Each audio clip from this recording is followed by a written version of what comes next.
Section 1. You will hear a conversation between a staff member from Gaia's Guardians and a man who wants to do something to protect the environment. First, you have some time to look at questions 1 to 5.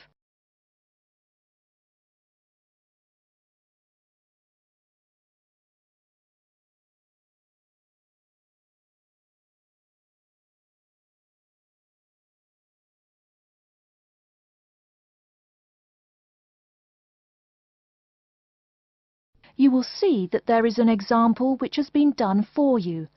On this occasion only, the conversation relating to this will be played first. Hello, how may I help you? Well, I've been seeing these yellow boxes in front of a lot of houses in my neighborhood.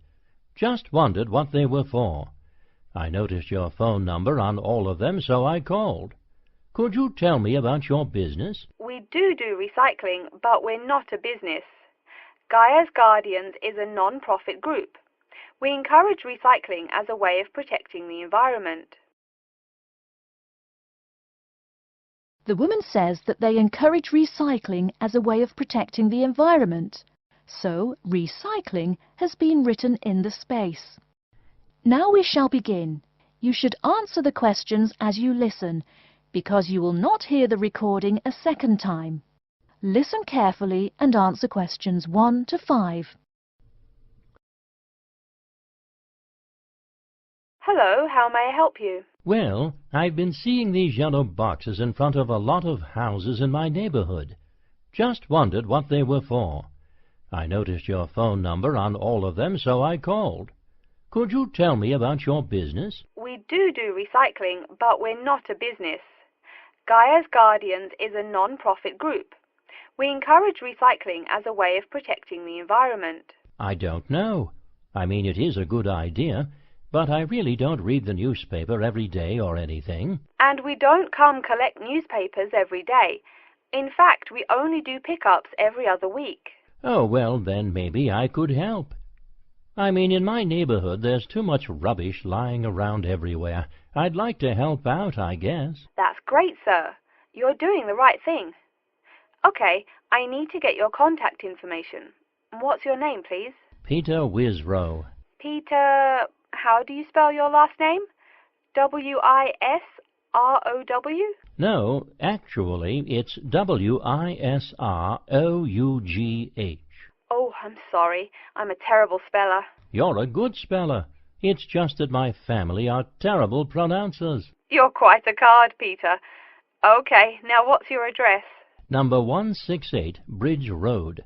That's here in London. How about if I have any questions? I'm sending you a copy of our booklet too. The booklet has our phone number and our email address, helpline@blackcat.com.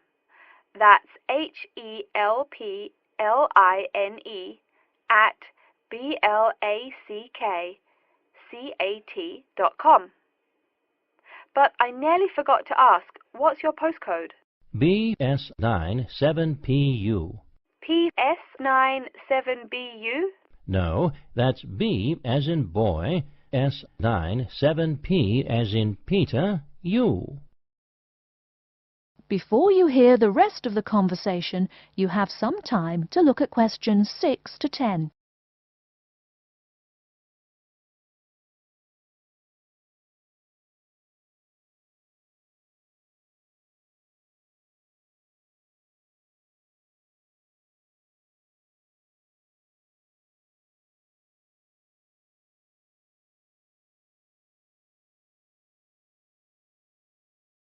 Now listen and answer questions 6 to 10. So I'm guessing those yellow boxes I saw are for recycled newspapers. Yes, that is correct, and it's free of charge. Wow, that's good news. Do you recycle anything besides newspaper? Oh yes, we recycle most everything. Glass, plastic, paper. Oh, so I can put like glass and plastic bottles in the box. Sorry again. Things like that you have to bring to our collection centre. And where is that? Our main centre isn't that far from you. It's actually right on the east side of Central Park. That new blue building? That's the one. Cool. Hey, what's with all those different colored boxes outside that place? Oh, that's for the different materials we recycle. The blue is for metal, the green is for glass and plastics, and the yellow, of course, is for paper. Okay. I'll try and manage to keep all that straight. Oh, no need. They're each labeled. Great. So which one would I put magazines in? Actually, they don't go in any of the bins. Unfortunately, magazines can't be recycled because of the material they're made of. It's such a waste. So, would you be interested in volunteering? I'll think about it. Could you send me some more info? Absolutely. Along with the newspaper box, I'll be sending you our booklet, Savvy. That is SAVVY. It tells you about what you can do to protect the environment in your daily life. Plus, it lists things you can do as a volunteer with our group.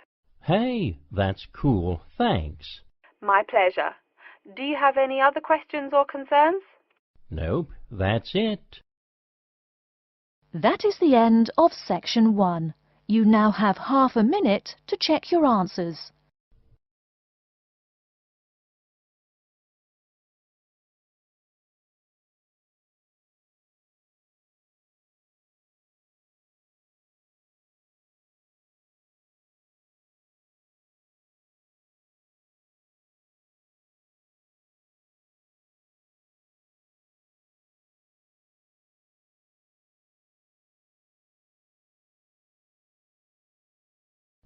Now turn to Section 2. Section 2. You'll hear an introduction about how to make a resume and apply for a job. First, you have some time to look at questions 11 to 17.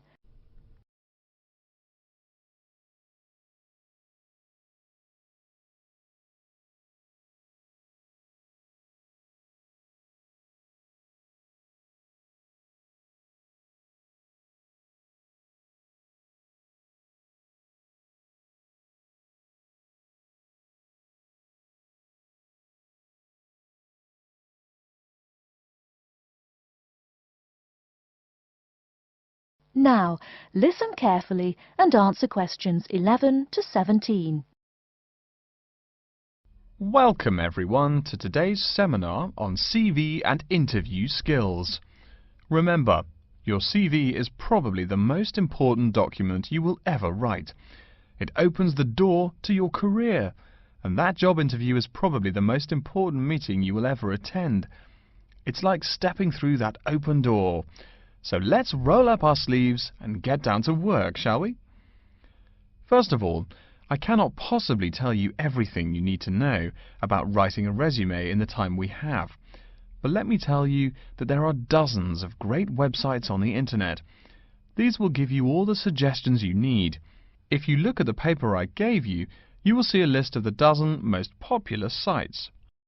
I can mention a couple of important points, however. One is that your CV or resume should not be too long. A page is about right. Why? HR departments do not have the time to read long documents. Too many people are sending too many CVs. After all, the economic crisis of 2008 is still very much alive. Everyone needs a job now. No matter how short you make that resume, though, you do not want to forget to tell HR how to contact your references. References are people who will give you a recommendation for a job. That's usually an ex-boss or a professor who knows you well. Do not use relatives. I don't care how much your mum loves you. Also, when you send that CV, be sure to include a typed cover letter. A cover letter is a letter where you basically are asking for a job. It's like introducing yourself. Make it brief. The real information about you is on that CV of yours, and please make sure the letter is typed. It doesn't matter if your handwriting is beautiful or not. Companies only read typed letters. Another point about CVs is you should try to have an attractive layout. Maybe use different type fonts or colors to highlight information. Some people include a photo. You can find dozens of examples on the internet. Whatever layout you decide to use, however, avoid all spelling and grammar errors. I used to be an HR manager. If I saw a mistake, that CV went into the garbage. Something you write in a CV is a description of your skills and experiences in an interesting way. Mention training too. I mean, these are what get you hired. Do not just say, I have lots of experience, or I have many skills. Tell that boss what you did, for what company, and when. Better, tell him how well you did it. Don't just say, I sold houses. Say, I sold £2 million worth of houses in my first year. That is, say something to make the person reading excited and curious. Finally, speaking of CVs, it's sad, but some people actually forget to provide a contact number. That's pretty silly. You wrote a great CV, you have HR dying to meet you, and they don't know how. You forgot your phone number. Oh sure, if you apply online they have your email address, but you just showed them you're forgetful. Why are they going to want to talk to you after that? Before you hear the rest of the talk, you have some time to look at questions 18 to 20.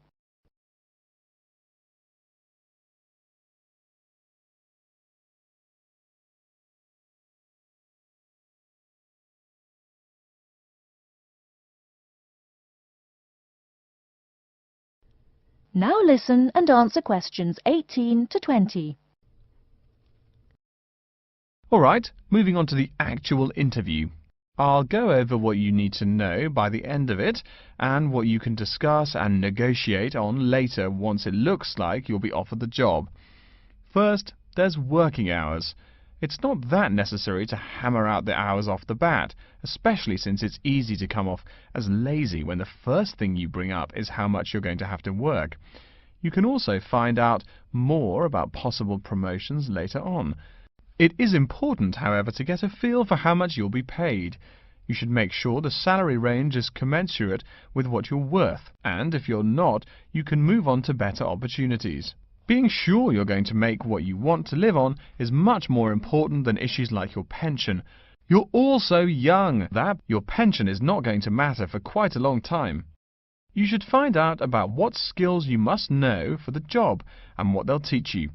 In addition, if the company will provide training, you should find out how long the training period is and whether it is paid. Beware of any jobs that want you to train for a long time without appropriate compensation. Speaking of compensation, find out about holidays as well. Do you get paid vacation time? Are you allowed to take personal days? Do you have to work on national holidays? Once you work out these main issues, you can move on later to details like the location and expected attire and whatnot.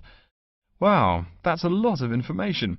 Let's take a break so you can think everything over and ask any questions you may have. Don't hesitate to come and see me if you need any clarification on all this stuff. That is the end of section 2. You now have half a minute to check your answers.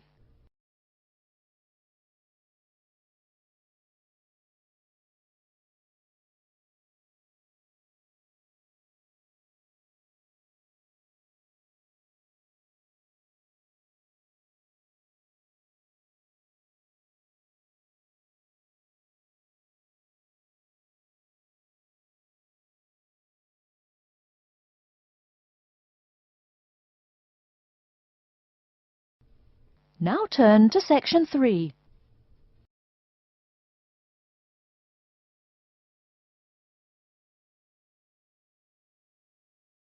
Section 3.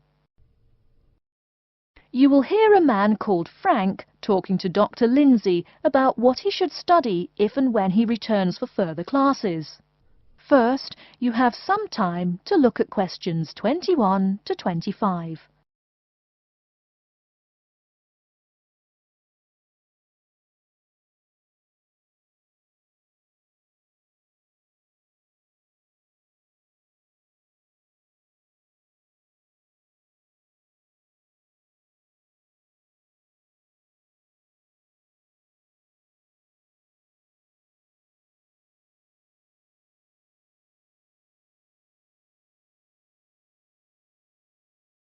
Now listen carefully and answer questions 21 to 25.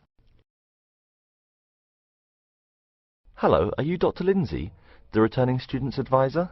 Yes, that's right. Are you Frank? Your appointment wasn't until 2, but that's okay. Please come in and have a seat. Thanks. I like to arrive early whenever I have anything to do. That's certainly a praiseworthy habit. Let me see. It looks like you've taken a long break from school, and I understand you wanted to have a chat about what you should study if and when you return for further classes. It's such a big challenge. I don't know if I'm crazy for doing this or not. Believe it or not, I know exactly what you mean. Before I began working here at the university, I taught primary school for nearly 10 years. It takes a lot of courage to go back to school. I feel more shy and scared than the primary students I teach. In the schools I taught, I found today's youngsters are very sure of themselves. In terms of intelligence, I have a lot to teach them, and the maturity level of much of my class leaves something to be desired. But in terms of confidence, wow, a lot more confident than I am now, that's for sure. Stop fretting. A brave man is a coward who refuses to run. Let's talk about your strong points. You seem an intelligent man. What is it you would like to study? You see, I've been teaching children for a few years, but I think I'm happier teaching adults. I think teaching students in middle school is much more satisfying because they end up being much more grateful for your work. If I may ask, what got you interested in teaching adults? A lot of things, I guess. I met my future wife back in my first year of college. She always complains that I was more interesting then. She says that now I talk like I'm 7 years old. That's probably from being with children all day. Again, I know just what you mean. My husband used to say the same thing about me when I taught kindergarten. Anything else? Well, yes. Fairly often now I run into former students and we talk. Some of them are getting close to being grown up. I guess I think more and more about how people develop over time. So I'm interested in the results of education, you know, the final stages. I see. Well, coming back to the university can be both difficult and very rewarding. There are some problems unique to returning students, you know, older students like yourself. What do you think is your greatest weakness? Well, I actually think my confidence is getting better. I'm definitely overcoming my introversion and starting to be much more comfortable in front of a class. To tell you the truth, I'm afraid I'm rather behind the times about many things. It's more difficult for me to chase after the popular things youngsters are fond of, such as iPhone, Twitter, if you name it. I think I understand. Before you hear the rest of the talk, you have some time to look at questions 26 to 30.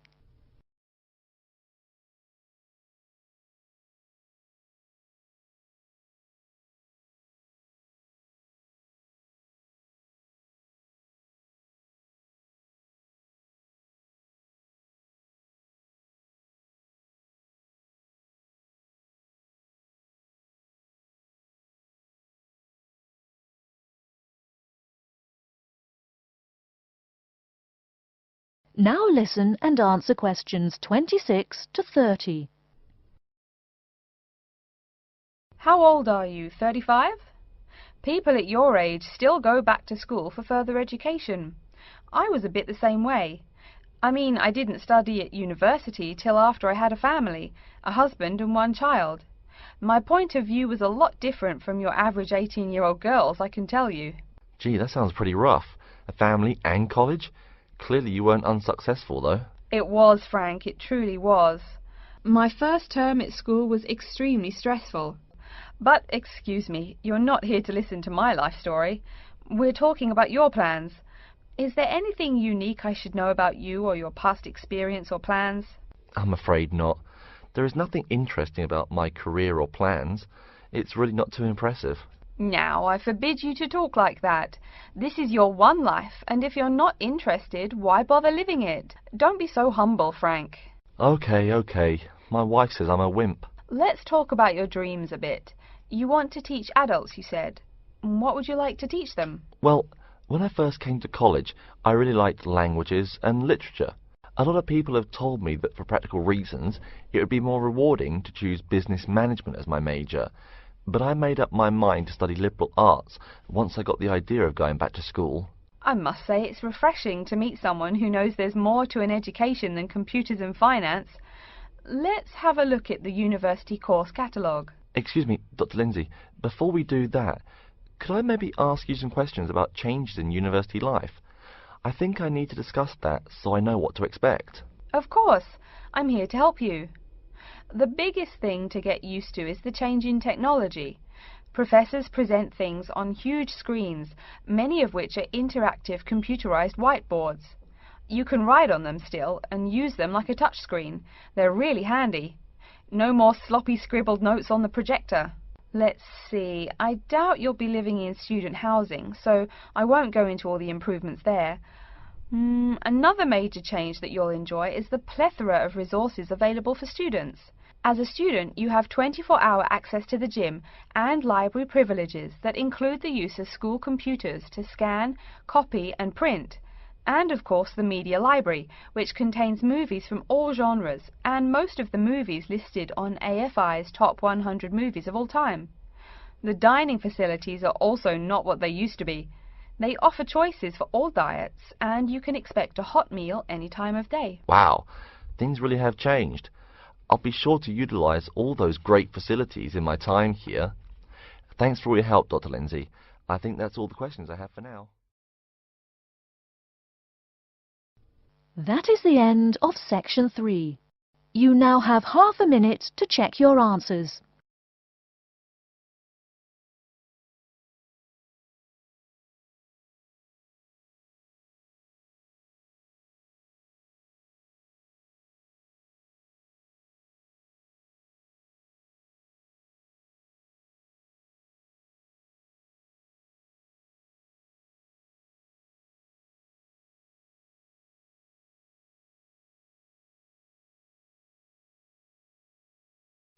Now turn to section 4. Section 4. You will hear an introduction about the curriculum and facilities of Wassamata University. First, you have some time to look at questions 31 to 40.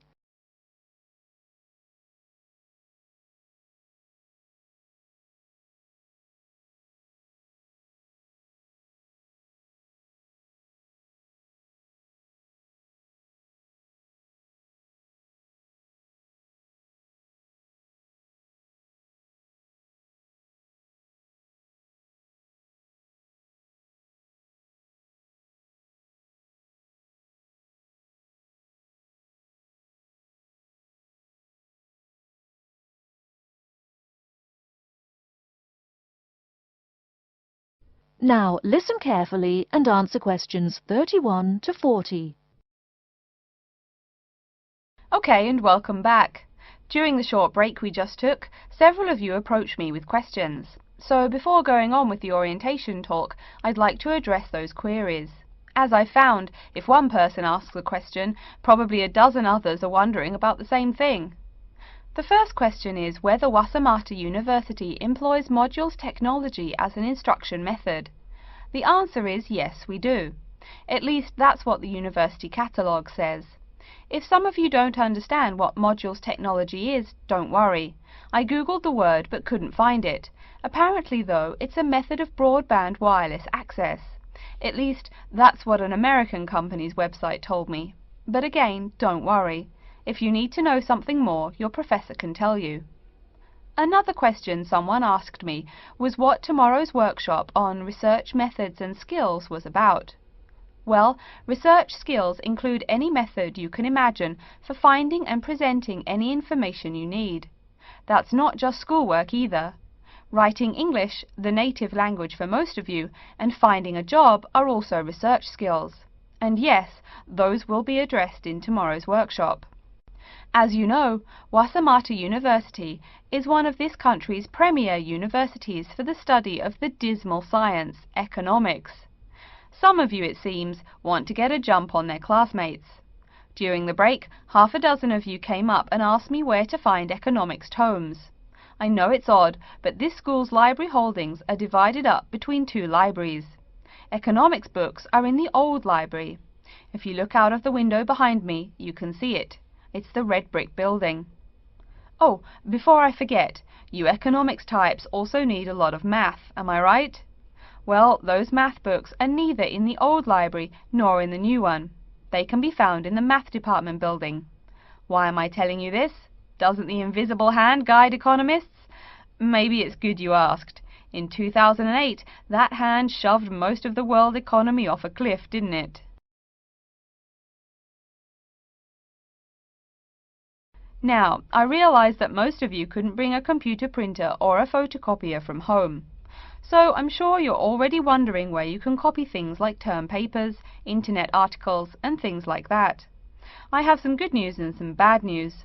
The good news is that there are a number of places you can make copies. These include both libraries and the Student Union building. Now the bad news. I'm sorry to say, most classroom buildings and academic departments do not have copiers students can use. So most of the large buildings you see around campus do not have copiers for students. The copiers there are reserved for professors and office staff. Oh yes, I nearly forgot to tell you. If you need to have printing done, all the copiers available to students are laser printers. Plus, for your convenience, you can pay using prepaid cards. You can get those in the Student Union building. That just covers the questions put to me. If you have more, please see me during the next break at 2:15. Right now, though, I'd like to start to give you a rundown on the various facilities here on campus. That way you won't get lost so easily in the weeks to come. I've been told that this year's incoming class features a large number of married students and parents. So you must be wondering where to put the baby while you're in class. Okay, right now we're in the Student Union building, right? Remember the big doors in front where you all came in? If you go out of the building, you can see the nursery is just on the other side of this building. It's only about 20 meters away. Convenient, eh? Next, we're all from different places around the country. Some of you are from other countries. That means we're pretty likely to get sick during the first months of school as we expose each other to many new viruses. So where's the doctor? Of course, you need to find the Medical Services Centre, which is on the right as you leave the building. Remember, that's the second building on the right. And if you look out of that window, you can see a lot of antenna and satellite dishes on the roof. So that's what we call the Media Centre. Yeah, I know, I think it's confusing too. The Media Centre is next to the Medical Centre. The chairwoman of the journalism school on the first floor doesn't like it when people who wander in there mistake her for a nurse. Chances are you'll have at least one math class while you're here. That red building there, just outside to the left, is the math department building. I know, it looks about as old as the subject of math, but I assure you that the inside is equipped with state-of-the-art classroom equipment, including interactive chalkboards and surround sound in every room. Oh, can you see the back building there? Yes, behind the Media Centre. Quite new, isn't it? That's the new library, just decorated. They're back to back, you might say. If you look just to the left of it at the lower, older-looking building, you'll find the old library. It's nice and quiet, perfect for those marathon study sessions during exam week. Since the weather is so nice, why don't we stop looking at our maps, but go for a walk around the campus? That is the end of section 4. You now have half a minute to check your answers.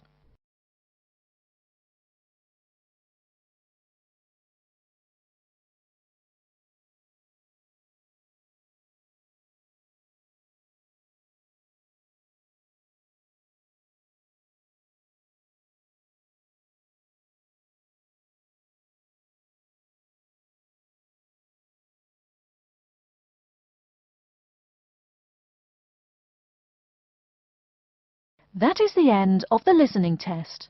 In the IELTS test, you will now have 10 minutes to transfer your answers to an answer sheet.